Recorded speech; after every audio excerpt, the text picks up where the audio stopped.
the Madlanga Commission, the national stage, where we are supposed to be getting answers about the rot that has seeped into the very foundation of our criminal justice system.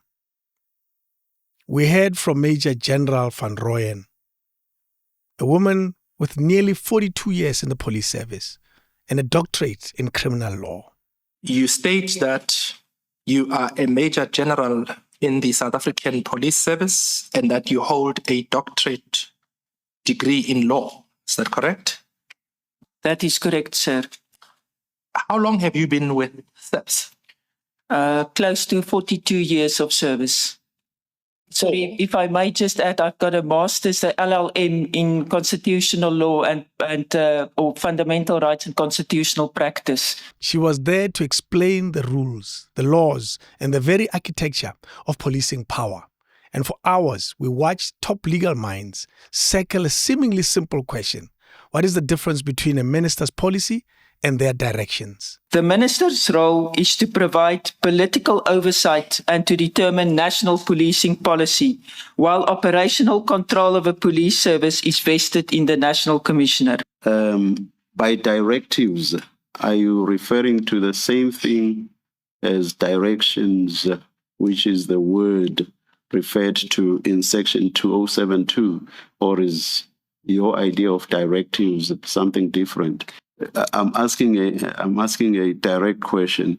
Is that the same thing as a section 2072 direction, or is it something different?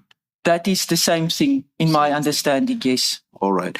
Now, you seem to collapse what appear to be two concepts, collapse into one, what appear to be two concepts in section 2072. Section 2072 refers to policy and directions. The very fact that the Constitution puts them like that suggests that they are separate concepts. I do not know, perhaps through an interpretative exercise, one could say there isn't really a difference. I don't know. But the Constitution says policy and directions, and you've suddenly collapsed them into one. Policy, directions. In fact, you simply use policy now as an adjective, qualifying the noun directions, so that what for you appears to be the most important concept is directions.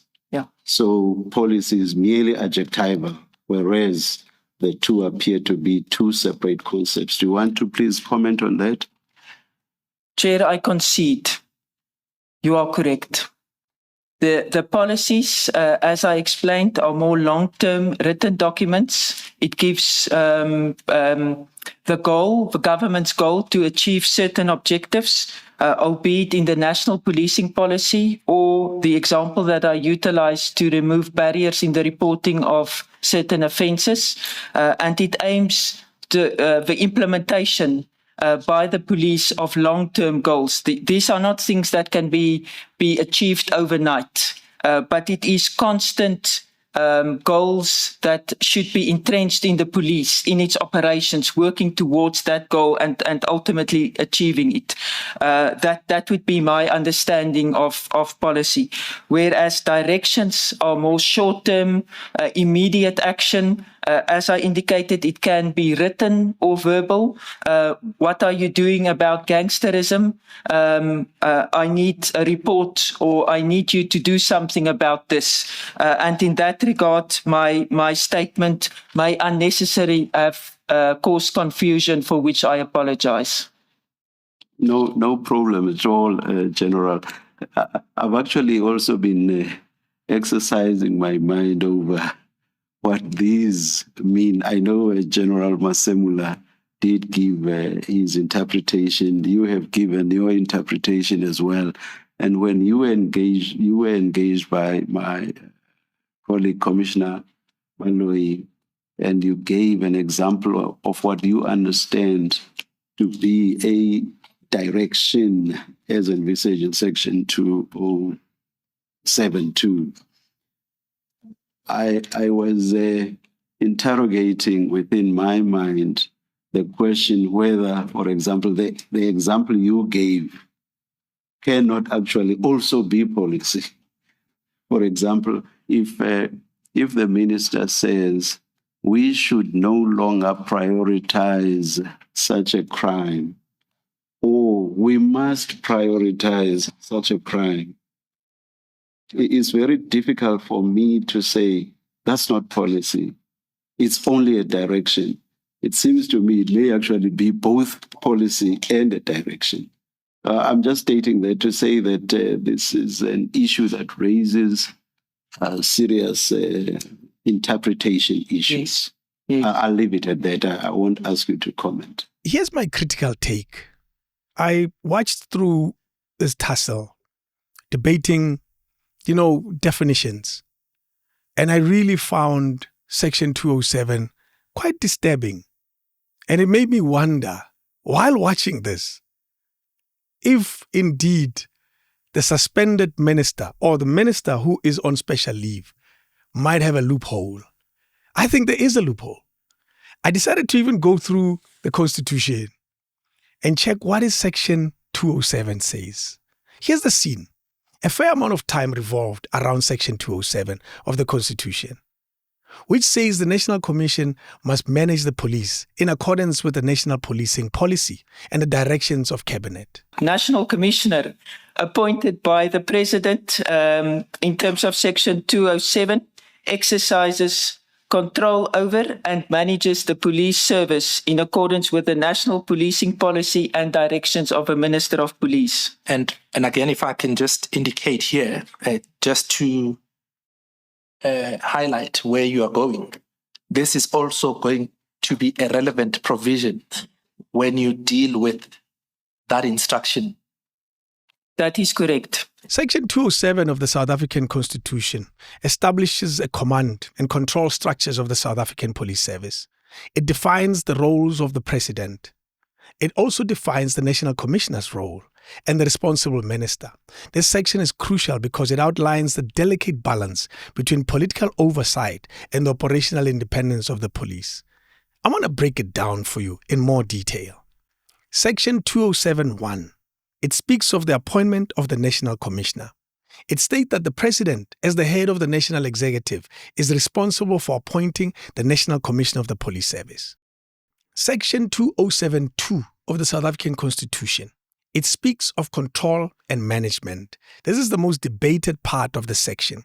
It stipulates that the National Commissioner must exercise control over and manage the police service. However, it must be done in accordance with the National Policing Policy and the directions of the Cabinet member responsible for policing. That's the police minister. This clause creates a potential for conflict over where policing oversight ends and operational interference begins. A policy, once approved by the Minister, will require the National Commissioner to take steps for implementation and operationalization.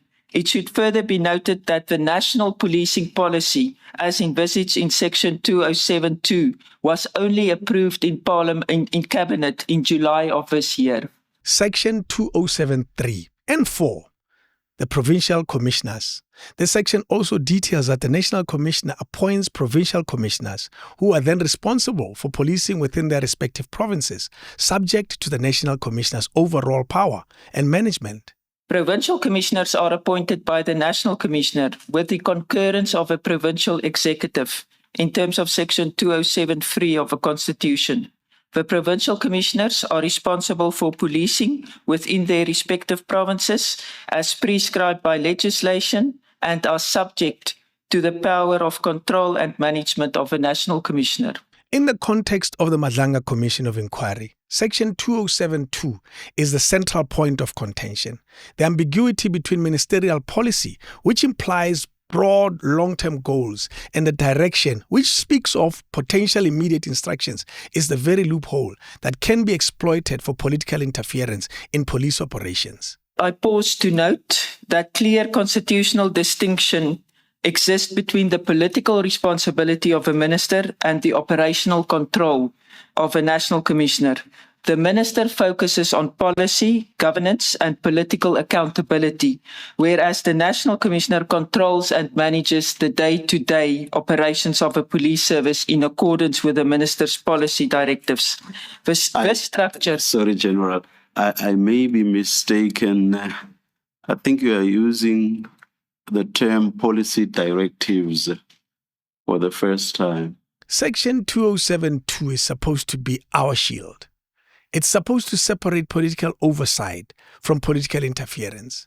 But the testimony by General Van Rooyen showed that this shield might have holes so big it could possibly drive a truck through. We heard how the blurry lines was central to the disbandment of the Political Killings Task Team, the PKTT. I like saying that. You proceed to then deal with the disbandment of the PKTT by the minister, and you provide your view on whether the conduct accords with the statutory framework set out in your statement, and you conclude by making some general observations on legal aspects that have been raised and identify potential deficiencies in respect of the oversight mechanisms. Is that correct? That is correct, sir. But then the head of the South African Police Legal Division did the unthinkable. She did the remarkable. She cut through the fog. She cut through the confusion. We were all confused at that point. Here's what she said. Clearly, it was an instruction by the minister. It also contained the word, I believe repeatedly, direct. The question is, was it a lawful instruction or direction, in the sense that the minister have the power to direct or command the closure of a task team that was investigating crimes. And in my view, it did not have that authority because it relates to the operations, investigating cases and the operations of a police. In other words, the execution of the police's mandate in terms of Section 205(3). And the decision of a minister to close a political task team that was responsible for the investigation of crime, in my view, fell outside the mandate or authority of the minister. So in short, what may be purporting to be a Section 207.2 direction cannot be such a direction if it has strayed onto operational matters. I agree with that submission or with that explanation, Chair. And that brings us to the real unasked question. The debate is no longer about whether the line is blurry or not. The debate is about what happens when a minister ignores the line completely. So the new question, the question we should all be screaming out loud, is if the minister's order to disband the PKTT was unlawful, as the SAPS's top lawyer testifies. Why is this matter for a commission of inquiry and not a criminal investigation? Because what we heard from General Van Rooyen changes everything. It's no longer a debate about constitutional interpretation. It's about a direct violation of separation of powers. So why the kid gloves? Let's speculate. Because a direct accusation against the sitting minister is so politically explosive that the system would rather inquire about it for years than act on it now. Or is it a case of avoiding a domino effect? If you charge a minister for operational interference, how many other directions from the past suddenly become crimes? Does it risk exposing that this wasn't just a one-time thing, but standard practice? Or is the system simply protecting its own?